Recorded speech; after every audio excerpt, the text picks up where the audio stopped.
అందరము ఒకే ఆత్మస్వరూపులం అయితే ఏమంటున్నారు శ్రీకృష్ణ పరమాత్మ? అర్జున,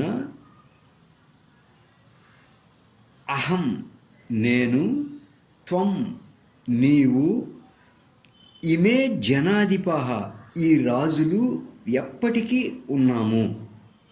అంటే ఓ అర్జున, మనము ఎప్పటికీ నశించువారము కాదయ్యా, శాశ్వతులమై ఉన్నాము. అంటే ఈ దేహాలు పోతాయి, లోన ఉన్న జీవుడు మాత్రం ఎప్పటికీ ఉంటాడు అనే అంశంలో భగవద్గీతలో శ్రీకృష్ణ పరమాత్మ 2వ అధ్యాయం 12వ శ్లోకంలో అహం నేను, త్వం నీవు, ఇమే జనాధిపః ఈ కనబడే మానవ సముదాయం అంతా కూడా ఒకే ఆత్మస్వరూపులమే. చూడండి, ఇక్కడ నేను, నీవు, వీరందరూ అనేటువంటి ఈ పదాలు ఉపాధి భావాన్ని బట్టి వేరువేరుగా గోచరిస్తున్నామే కానీ అధిష్టాన భావాన్ని బట్టి చూస్తే అందరూ ఒకే స్వరూపులమే అని తెలియపరుస్తున్నారు. అంటే ఒకే ఆకాశము కుండ ఉపాధిగా ఉన్నప్పుడు కుండాకాశమని, మఠం ఉపాధిగా ఉన్నప్పుడు మఠాకాశమని, గృహం ఉపాధిగా ఉన్నప్పుడు గృహాకాశమని, వాటి యొక్క భేదాల వలన భిన్నత్వంగా తోస్తుందే కానీ అంటే ఒకే సూర్య ప్రతిబింబము జల ఉపాధుల భేదం వలన భిన్నత్వంగా ఎలాగైతే కనిపిస్తూ ఉందో అలాగే సుఖ దుఃఖాధికములన్నీ కూడా మనస్సు దేహాది ఉపాధుల యొక్క ధర్మములే కానీ ఆత్మధర్మములు కావు. అందువలన ఒకే ఆత్మ సుఖ దుఃఖాది రహితమై సర్వవ్యాపకమై ఉన్నది. అంటే ఉపాధి భావాన్ని బట్టి వేరువేరుగా గోచరిస్తున్నామే కానీ నేను నీవు అందరం అనేది అధిష్టాన భావాన్ని బట్టి చూస్తే అందరము ఒకే స్వరూపులమే. నేను అనే భావన, నువ్వు అనే భావన, మీరు అనే భావన లోన ఉన్న ఉపహిత చైతన్యం అంటే ఉపాధిని బట్టి వస్తుంది. లోన ఉన్న ఉపహిత చైతన్యం ఒక్కటే. అందువల్ల ద్వా అంటే 2, నా ప్లస్ ద్వా అంటే అద్వా, 2 లేవయ్యా, ఉంది ఒకటే. కాబట్టి అందరూ కూడా ఒకే ఒక్క స్వరూపం కలిగి ఉన్నారు. ఏమండి, కొందరు అట్లా చెబితే ప్రమాదం అండి. అందరూ ఒకే ఒక స్వరూపం కలిగి లేరు. ఎవరి స్వరూపం వాళ్ళది, ఎవరి స్వరూపం వాళ్ళకే ఉంది. అందరూ కూడా ఒకే ఆత్మస్వరూపం అయితే ఏమవుతుంది? ప్రమాదం. ఏ ఒక్క వ్యక్తి మోక్షానికి వెళ్ళినా అందరూ ఒక్కసారిగా మోక్షానికి పోవాలి. ఎందువల్ల? అందరూ ఒకే ఒక్క ఆత్మస్వరూపం కదా. కాబట్టి ఏ ఒక్కరో సాధన చేసి బ్రహ్మైక్యమయ్యారు అనుకో, మనందరం కూడా వెళ్ళిపోతాం. కాబట్టి అందరం ఒకే స్వరూపం అని బోధిస్తే ఈ ప్రమాదం వస్తుంది అని కూడా ఉంది లోకంలో. ఎవరిలో ఉన్న ఆత్మ వాళ్ళది అని అన్నామనుకో, ఎవరు మోక్షానికి వెళ్తే వాళ్ళే వెళ్తారు. అప్పుడు అందరూ పోరు కదా. ఎవరి ఆత్మ వాళ్ళ దగ్గరే ఉంటుంది. ఎవరు మోక్షానికి వెళ్తే వాళ్ళే పోతారు అని కూడా లోకంలో ప్రచారంలో ఉంది. కానీ అద్వైతం ఏమంటుంది? ఎవరి ఆత్మ వాళ్ళకి లేదు, అందరూ ఒకే ఆత్మస్వరూపులం అంటుంది. అందరూ ఒకే ఆత్మస్వరూపం అన్నావు, ప్రమాదం వస్తుందయ్యా. నీకు మోక్షం పొందే ఉద్దేశం ఉంది, నువ్వు పోతావు. నీతో పాటు మేము పోవాలిగా. అందరికీ మోక్షాపేక్ష లోకంలో ఉన్నదా అంటే కామాత్మానః స్వర్గపర జన్మ కర్మ ఫలప్రదాం క్రియా విశేష బహుళాం భోగైశ్వర్య గతిం ప్రతి. ఉత్తమ లోకాలకు పోవాలి, దివ్య భోగాలు పొందాలి, మరలా భూలోకానికి రావాలి, గొప్ప గొప్ప ఇళ్లల్లో పుట్టాలి. దానికోసంగా ఎన్నో పనులు చేస్తూ ఉన్నారు. దివ్య భోగాలు పొందాలి, ఉత్తమ లోకాలకు పోవాలి. వాళ్ళకి మోక్షాపేక్ష లేదు. వాళ్ళకేముంది, మళ్ళీ పుట్టాలి, దివ్యభోగాలు అనుభవించాలి, మళ్ళీ పెళ్ళిళ్ళు చేసుకోవాలి, మళ్ళీ పిల్లలను కనాలి, ఇలా ఇలా ఉంది లోకంలో వాళ్ళకి. అందువల్ల లోకంలో మోక్ష అపేక్ష కలవాళ్ళు ఎంతమంది ఉంటారు? 100కి కొద్ది మంది ఉంటారు. ఎక్కువ మంది మళ్ళీ బాగా ఉత్తమ లోకాల్లో పుట్టాలి, దివ్య భోగాలు అనుభవించాలి అనేటువంటి భావంతోనే ఉంటారు. అందుచేత ఒకే ఒక్క ఏకాత్మతా సిద్ధాంతాన్ని బోధించావు అంటే ఏ ఒక్క వ్యక్తి మోక్షానికి వెళ్ళినా అందరూ వెళ్ళే అవకాశం ఏర్పడుతుంది. కాబట్టి వాళ్ళు దుఃఖిస్తారు. మాకు మోక్షానికి పోయే ఉద్దేశం లేదండి, ఏదో ఫలానా ఆయన సాధన చేశాడు, ఆయన వెళ్ళిపోవడంతో నేను కూడా వెళ్ళిపోవాల్సి వచ్చింది కాబట్టి కుదరదంటుంది ఇంకో సిద్ధాంతం. కానీ అద్వైతం ఏమంటుందంటే ఒక్కటే అంటుంది. ఇంకోటి ఏమంటుంది? ఒకటి కాదయ్యా, 2, 3, 4, 5, 6 వందల కొద్దీ ఇట్లా ఉన్నాయి అంటుంది. అయ్యా, అందరూ ఒకే ఒక్క ఆత్మ అన్నావనుకో, ఇంకో ప్రమాదం ఉంది. ఏమిటయ్యా ఆ ప్రమాదం? ఏ ఒక్క వ్యక్తి ఏడ్చినా అందరూ కలిసి ఏడవాల్సి వస్తుంది, ఏ ఒక్క వ్యక్తి నవ్వినా అందరూ కలిసి నవ్వాల్సి వస్తుంది.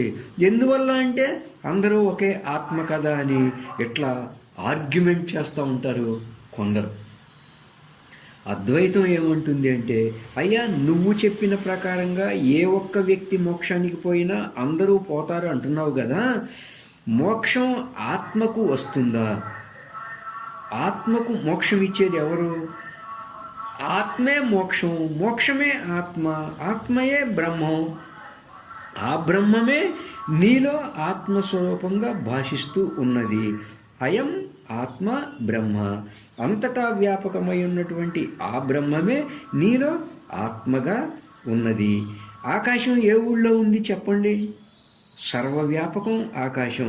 సర్వవ్యాపకమై ఉన్నటువంటి యొక్క ఆకాశం ఒక కుండలో కూడా ఉంటుందా?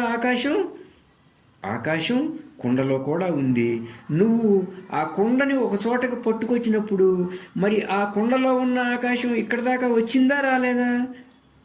కుండ పట్టుకొస్తూ ఉంటే దాంతోపాటు ఆకాశం కూడా వస్తూ ఉంటుంది. కాబట్టి ఆకాశం అంతటా ఉంది కాబట్టి కుండ ఎక్కడికి వచ్చినా అక్కడల్లా ఆకాశం ఉంటుంది. అయితే ఆకాశం కుండతో పాటు రావడం లేదు, ఆకాశంలోనే కుండ సంచారం చేస్తూ ఉంది. ఎక్కడ సంచారం చేసినా అక్కడల్లా ఆకాశం దాంట్లో ఉంటుంది. అందుచేత లోన ఉన్నటువంటి చైతన్యం అది ఆత్మ అన్నాం, అంతటా ఉన్న చైతన్యం బ్రహ్మము అన్నాం. అయం ఆత్మ బ్రహ్మ. కాబట్టి నాయన నువ్వు చెప్పే ప్రకారంగా ఆత్మలు అనేవి లేవు, అంటే బహువచనం లేదు, ఆత్మ ఒక్కటే. ఏకవచనం, ఏకాత్మత సిద్ధాంతము.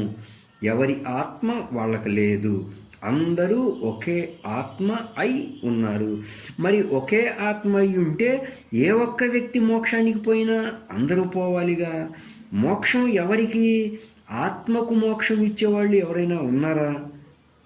ఆత్మ మోక్షానికి పోతే అందరూ పోవాల్సిందే. అసలు మోక్షం అంటే ఏంటి? జన్మరాహిత్యం, అంతేనా? జన్మకు కారణం ఏంటి? ఆత్మ అజ్ఞానం, అంటే స్వరూప అజ్ఞానం. నువ్వు సాధన చేశావు, నీలో ఆత్మ అజ్ఞానాన్ని తొలగించుకున్నావు. నువ్వు సాధన చేశావు, స్వరూప జ్ఞానం నువ్వు పొందావు, నీలో ఉన్న ఆత్మజ్ఞానం తొలగిపోయింది, నువ్వు ఆత్మస్వరూపం అయిపోయావు. ఇంకొక ఆయన ఉన్నాడు, ఆయన సాధన చేశాడు, తనలో ఉన్న ఆత్మ అజ్ఞానం అంటే స్వరూప జ్ఞానం ద్వారా తొలగింపజేసుకున్నాడు ఆత్మ అజ్ఞానాన్ని, అతనికి మోక్షం వచ్చేసింది. కాబట్టి ఆత్మకు కాదు మోక్షం రావడం అనేది, ఎవరి శరీరంలో ఉన్న ఆత్మజ్ఞానం వాళ్ళు తీసేసుకుంటే చాలు, అదే మోక్షం. ఆ ఆత్మ అజ్ఞానం పోతే ఏమవుతుంది? నువ్వే ఆత్మై ఉంటావు, నువ్వే బ్రహ్మమై ఉంటావు. అందుకే ఏషా బ్రాహ్మీ స్థితి పార్థ, అది స్థితి, తెచ్చుకున్నది కాదు. స్థితి అంటే ఉన్నది ఉన్నట్లుగా దర్శించటమే. తెచ్చుకోవడం అంటూ ఏమీ ఉండదు. మోక్షం ఎప్పుడూ ఉన్నదే, సాధన చేయకముందు ఉన్నదే అండి, సాధన లేకుండా ఉన్నప్పుడు ఉన్నదే. సాధన చేస్తే కొత్తగా రావడం అనేది లేదు. నువ్వు సాధన చేయటం వల్ల నీలో ఉన్న ఆత్మజ్ఞానం తొలగిపోయింది, నీలో ఉన్న స్వరూపాజ్ఞానం తొలగిపోయింది.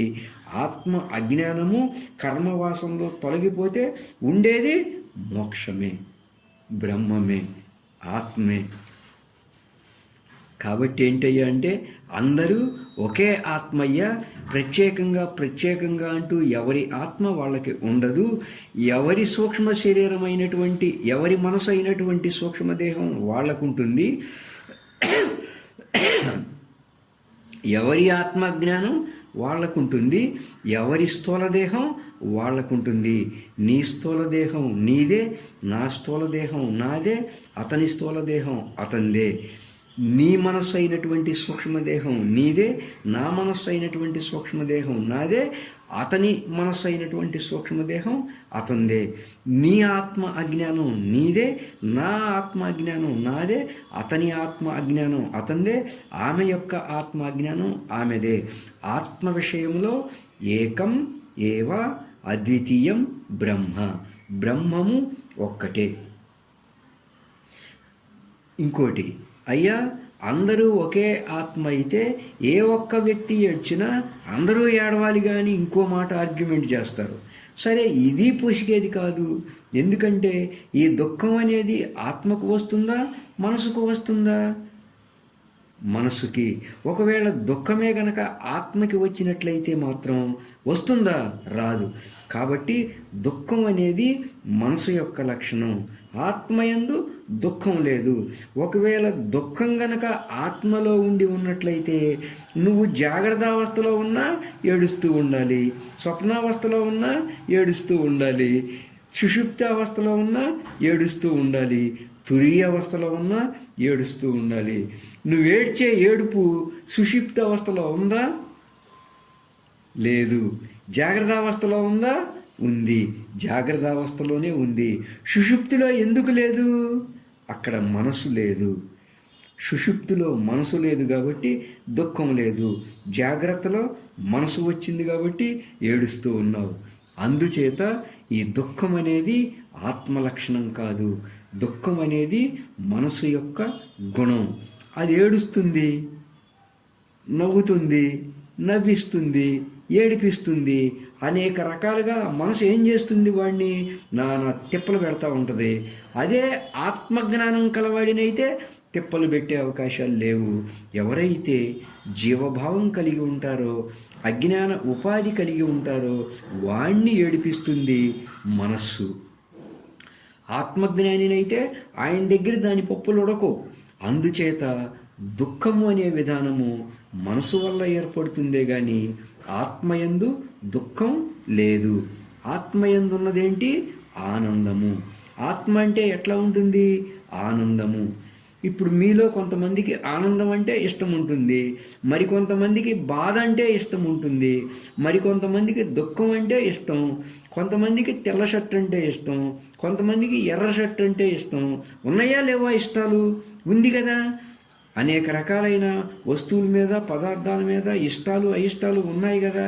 అట్లాగే కొందరికి దుఃఖం అంటే ఇష్టం, కొంతమందికి ఆనందం అంటే ఇష్టం, కొంతమందికి బాధలంటే ఇష్టం.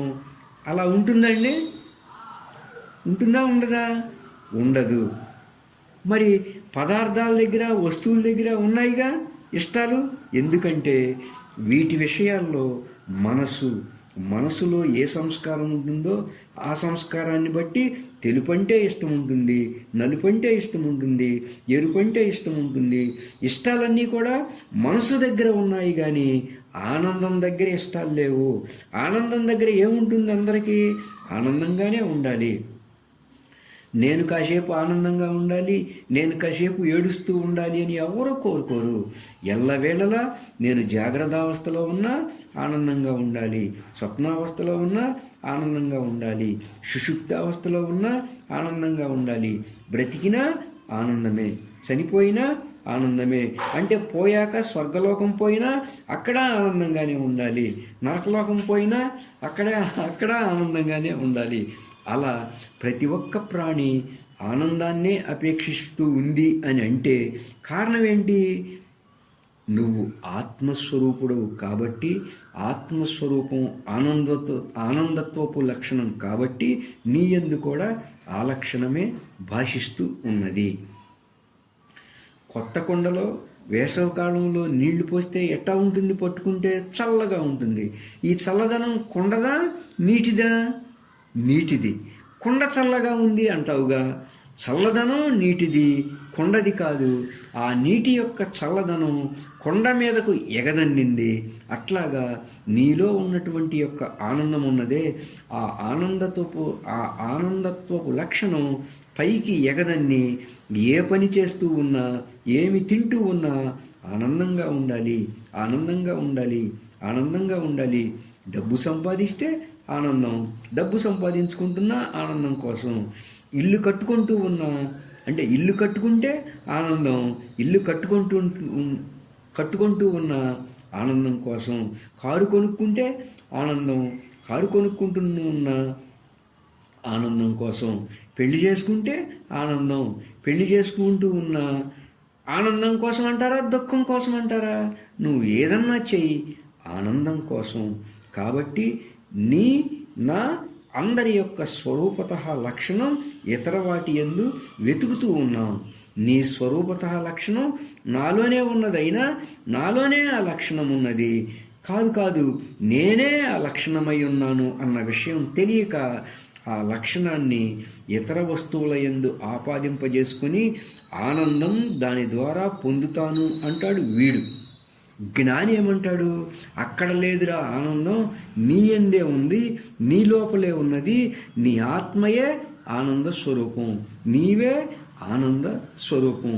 అందుచేత లోకములో సకల మానవులు, పిల్లలైనా పెద్దలైనా, మొతకైనా ముసలైనా, ఏ ఒక్కరైనా, రాష్ట్రపతి అయినా భిక్షపతి అయినా అందరూ ఏమి కోరుకుంటారు? ఆనందమే, ఆనందమే, ఆనందమే. ఏ ప్రాణి అయినా ఆనందం కోరుకోవడం ఏంటి అంటే నువ్వు ఆనంద స్వరూపుడవు కాబట్టి ఆనందంగానే ఉండాలి అనే అపేక్ష ఉంది లోపల. కాబట్టి అందరూ కూడా ఆనందాన్ని కోరటంలో గల కారణం ఏంటి అంటే అందరూ ఒకే ఆనంద స్వరూపం కాబట్టి. లోకంలో ఉన్నటువంటి జన సముదాయం అందరూ కూడా అందరికీ ఎట్లా వస్తుందండి ఆనందం?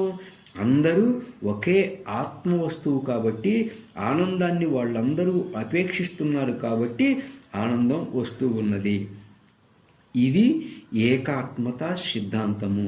అంటే అందరూ కూడా బ్రహ్మము కంటే భిన్నంగా లేరు, అందరూ కూడా ఆత్మ కంటే భిన్నంగా లేరు, అందరూ కూడా నీకంటే భిన్నంగా లేరు. ఎట్లా ఉంది ఆ ఆత్మ అంటే, ఎట్లా ఉంది ఆ బ్రహ్మము అంటే సత్యం జ్ఞానం అనంతం బ్రహ్మ ఆనంద బ్రహ్మేతి వ్యజనాత్ అన్నది తైత్రీయోపనిషత్తు. కాబట్టి మన యొక్క స్వరూపత లక్షణాలు ఆనందమే కాదు, సత్యం జ్ఞానం అనంతం. ఈ 4 నీ స్వరూపత లక్షణాలు, ఈ 4 ఆత్మస్వరూపత లక్షణాలు. ఈ 4 నీలో ఉన్నాయి, ఈ 4 నాలో ఉన్నాయి, ఈ 4 అతనిలో ఉన్నాయి, ఈ 4 ఆమెలో ఉన్నాయి, ఈ 4 లక్షణాలు అందరిలో ఉన్నాయి.